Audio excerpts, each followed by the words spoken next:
Hey guys, Aura 1 through 4 here, and I've got a Yu-Gi-Oh deck profile for you guys. This week at Locals, I ran Infernities as my third week celebrating the new Premium Collection 10. This deck was doing really good. I hadn't lost in the tournament, but then me and my team and a couple other guys all decided to leave because the tournament was really shitty. We didn't go to our regular tournament slot because MVP was closed, and there was another tournament that was going on down at another store, but it was for a big prize. It was for a TV, and there are three things that I will not play for, and nobody on my team will play for. They are cards, cash prizes, and large prizes like that, because I think that when you're playing for things like a playset of tour guide or money, you bring out the worst in people because people are more willing to cheat and be like assholes the entire time. So yeah, this deck, I hadn't lost in the tournament before we dropped and went to go see Cabin in the Woods, which is a great movie. I recommend you seeing. But anyways, here's the deck list. Obviously, I am running 3 Infernity Archfiends. The most important card to the Infernity deck to get the combo off. These are the whole searching Infernity cards. Running 3 Infernity Necromancers to bring back whatever I need. Obviously, it's Necromancer. I'm running 3 Infernity Beetles. I'm not actually running Avenger in this deck because I'm thinking Beetle, in my opinion, is better right now. By itself, it is a 1-card gotchi to sit on if you need it, but it thins the deck more. I don't think Avenger is really that good right now. Also, like, this deck doesn't actually go for a lot of 9s. I've used the 2 Beetles to go for 8s a lot. We have 3 Beetles. I'm next running 2 Dark Greffers. Obviously to send darks to the graveyard and get cards out of my hand so that I become handless. I'm running 1 Armageddon Knight. I was originally running 3 Greffers, but then I was getting to the problem where I'd get like Rhoda, or I'd get this third Greffer really late, and then I wouldn't have a hand to pitch, and it would just be sort of bleh. So then I just put 1 Armageddon Knight for the situations where I don't have a hand and I need to get a dark in the graveyard. And then I'm running 2 Stygian Street Patrols. It helps you keep your combo going because you can special summon Fiend type monster. So a lot of times I'll draw into like the Mirage, or the not the Mirage, not running Mirage, the Necromancer or something. Just banish this, pull it out. It also can help you start your combo a little bit early if you need to get a Fiend out of your hand before you can special whatever. It can help you get your combo off faster. That's my monster lineup. Onto my magics. 1 Reborn, staple. Really good to bring back your Archfiend with this. Dark Hole, staple. Book of Moon, staple. I'm running 3 MSTs. I'm not running heavy because obviously this is Infernity, so you're setting a lot of cards, and I'm not going to risk blowing up all of my own cards just for a heavy storm. So, 3 MSTs, just a singleton destruction. Foolish Burial, to dump what I need into the graveyard. 1 Rhoda, so that I'm sure that I'm going to get to either my Armageddon Knight or my Dark Greffers. 1 Infernity Launcher, because obviously the gun is important for the combo. This card can also be really important to set up your combo. It's the first part of its effect, that once per turn you can send an Infernity card from your hand, or Infernity monster from your hand to the graveyard, is an effect that I think a lot of people overlook sometimes. But it can be really important to pitch that last card out of your hand, and then, or pitch something out of your hand you need in the graveyard, and then just use its effect. Also great because you can't warning this card. The only card that could really stop this, like besides the obvious MST or Solemn Judgment, its activation, was Oppression, and since that's banned, don't have to worry about getting warninged. And then I am running 3 Zero Max. Zero Max is a card that I think a lot of people overlook, especially originally they overlooked Zero Max because we had Launcher at 3 at that point, and Zero Max wasn't as relevant. But now I think Zero Max, I think Zero Max should be running all Infernity builds right now. You cannot activate this while you have cards in your hand, so you have to set this first and then flip it up and activate it, because obviously if it's in your hand, you can't activate it because you technically have a card in your hand. It lets you special summon any Infernity monster from your graveyard, regardless of level, attack, which just like all the other Infernity special summoners. And then it destroys all monsters of the field with attack equal to or lower than the Infernity you special summoned. Because this is the second part of the effect, it creates a couple of really interesting situations. Firstly, you miss the timing to activate anything like Bottomless or Torrential on guards that come off of Zero Max. It's just like how you can't Torrential the Stardust that comes off of Starlight Road. This also prevents you, if you bring back Infernity Archfiend, he misses his timing to search a card.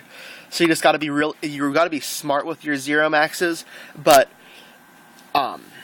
when you use them, it's like you're running 4 Monster Reborns, and it can occasionally also count as a dark hole.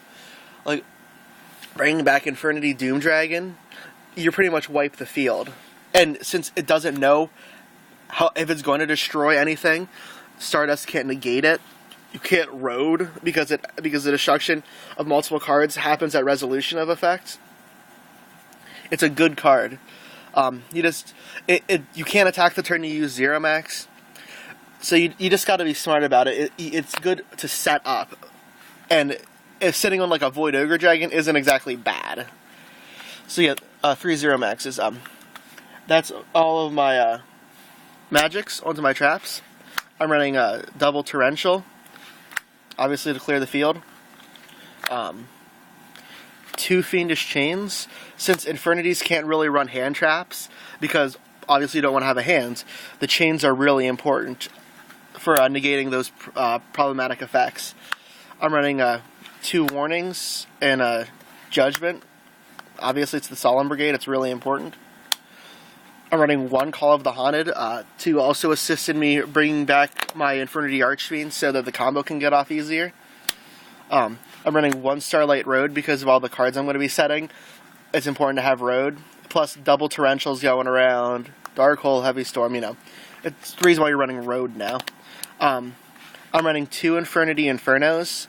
I was originally running 3, but then I cut it down to 2 because I was getting it clogged in my hands a lot, or I keep drawing and I'd be like, well, if you were anything else, this would be pretty good.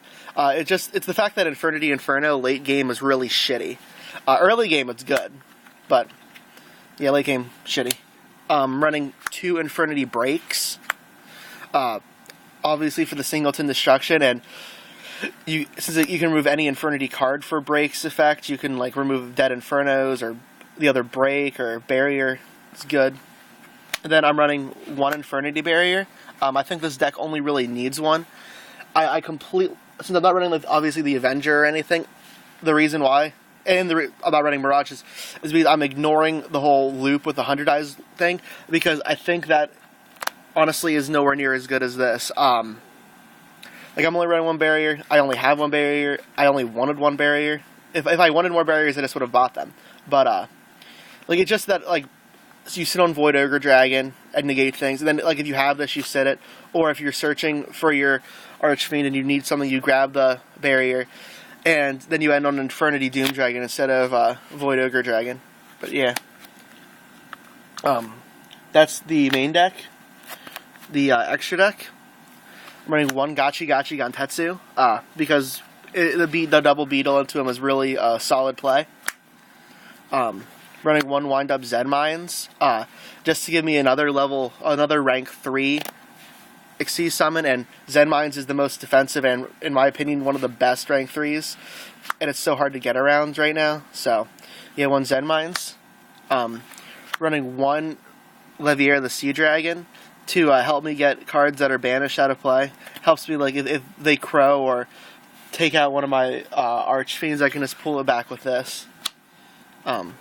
Next, I'm running 2 number 39 Utopias, because I have a lot of level 4s, and this helps me go for those rank 4 This is the rank 4 Xyz I'm using right now. Honestly, I wished one of these were the rank 4 Jin from the new starter deck, because it's one of those cards that you could actually detach the material in your turn, and it is essentially a book, or I guess you could call it similar to a Tsukuyomi. But yeah. 2 Utopias. I'm running 1 Ally of Justice Cataster. Obviously it's Cataster. In the Synchro-based deck, Cataster is good. 1 Hyper Librarian.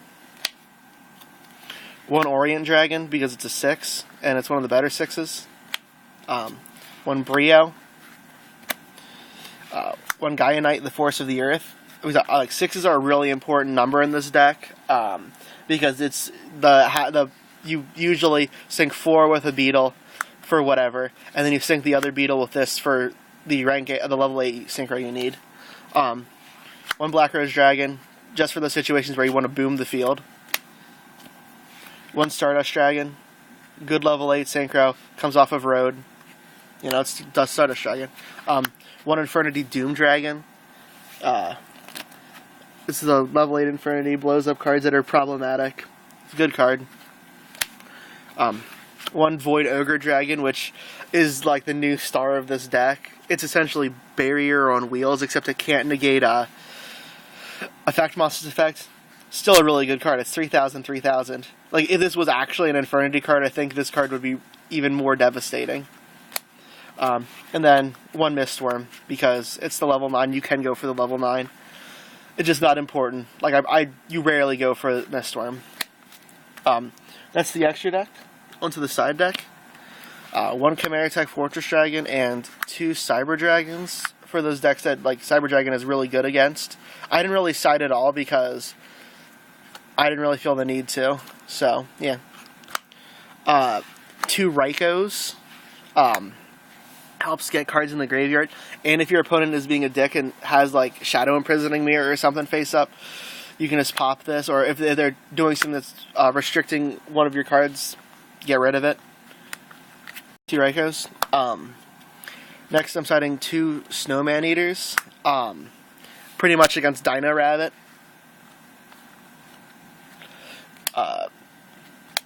Then, 2 Smashing Grounds for those decks that are summoning monsters that are bigger than mine, and primarily Dino Rabbit. Next, 2 Debunk, because this deck really is hurt by Effect Veiler and DD Crow, and to a certain extent Max C. So, I'd rather have Debunk and get them out of those cards out of the way. Next, double Chain Disc for Inzectors and stuff. I tried 1 Imperial Iron Wall for, like, so in case I played against a deck that was, like, siding in Macro Cosmos or something, I could side in Imperial Iron so that my guys wouldn't get banished.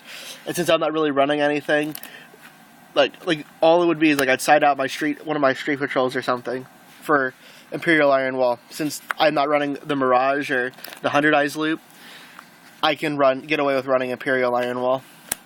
And then 1 7 Tools with a Bandit, because winning in those Judgment Chains or those decks with high back row numbers is really important to this deck.